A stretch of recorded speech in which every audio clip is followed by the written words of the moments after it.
क्या सिर्फ अपने नाम को इंटरनेट पर सर्च करना खतरनाक हो सकता है? सुनने में थोड़ा अजीब ज़रूर लग रहा होगा, लेकिन सिर्फ कुछ चंद मिनटों के लिए। क्योंकि आज जिस रहस्यमयी घटना के बारे में मैं आपको बताऊंगा, उसे जानने के बाद आपके मन में भी यह सवाल ज़रूर आएगा। तो एंड तक बने रहिएगा। यह घटना है पोर्टलैंड में रहने वाली एक लड़की की, जिसका नाम था एनोरा पेट्रोवा। एनोरा अपने माता पिता के साथ पोर्टलैंड में रहा करती थी और बचपन से ही उसे आइस स्केटिंग खेलने में काफ़ी इंटरेस्ट था।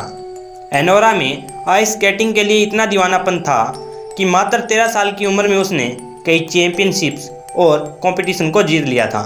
एनोरा को उसके करीबी एनी नाम से पुकारते थे। अभी तक ज़िंदगी में सब कुछ ठीक चल रहा था, लेकिन इस कहानी में अचानक एक अजीब सा मोड़ तब आया जब एनी ने अपने एक important competition crystal classic championship से एक रात पहले उत्सुकतापूर्वक अपना नाम इंटरनेट पर सर्च किया। और तब एनी को वहाँ उसके नाम का एक विकिपीडिया पेज दिखा।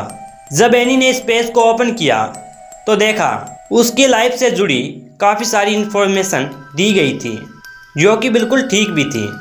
उसी पेज में जो एनोरा के अचीवमेंट वाला सेक्शन था, उसमें एनोरा को पोर्टलैंड क्रिस्टल क्लासिक चैंपियनशिप का विनर बताया गया था। लेकिन यहाँ कुछ अजीब बात थी, वो यह कि यह कंपटीशन तो वास्तव में अभी हुआ ही नहीं था।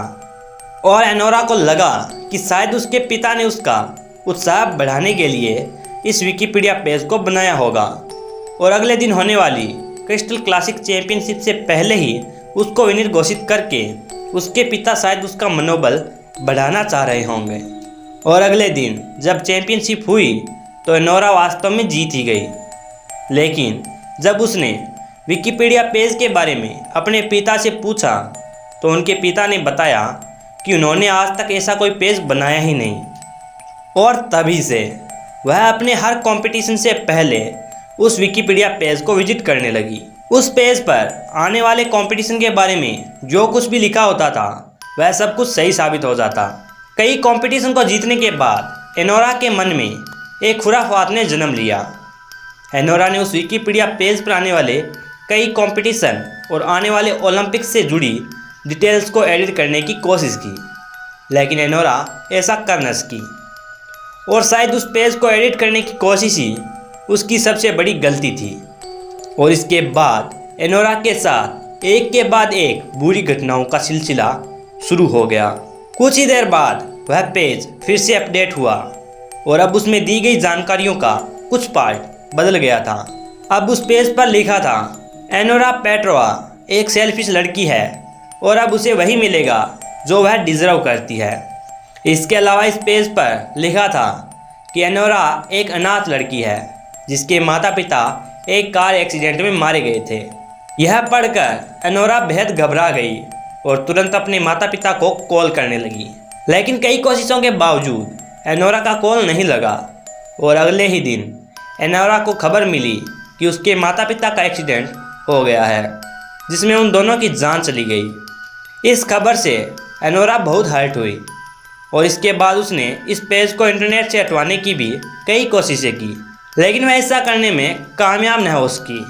और फाइनली स्केटिंग से मिल रही लगातार नाकामयाबी और माता पिता की मौत के दुख के कारण एनोरा एक गहरे डिप्रेशन में चली गई।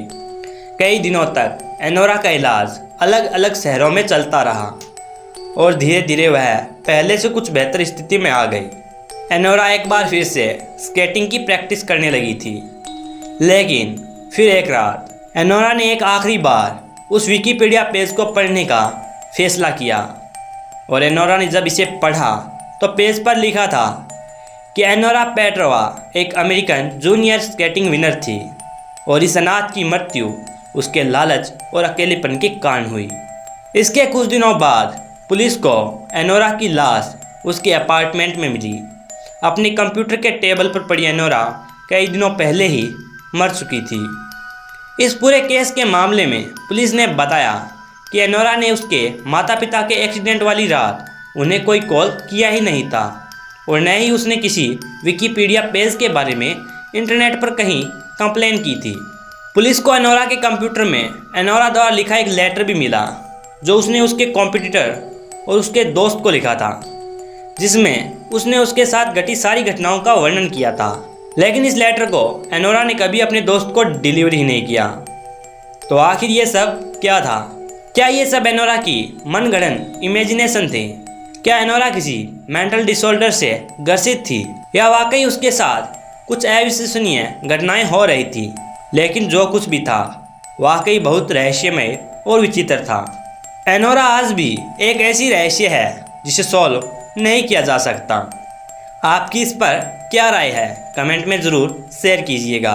और अगर आज का ये एपिसोड आपको पसंद आया तो लाइक शेयर कर दीजिएगा और चैनल को सब्सक्राइब और नोटिफिकेशन बेल को भी ऑल पे कर लीजिएगा। तो अब मुलाकात होगी अगले एपिसोड में, तब तक के लिए अलविदा।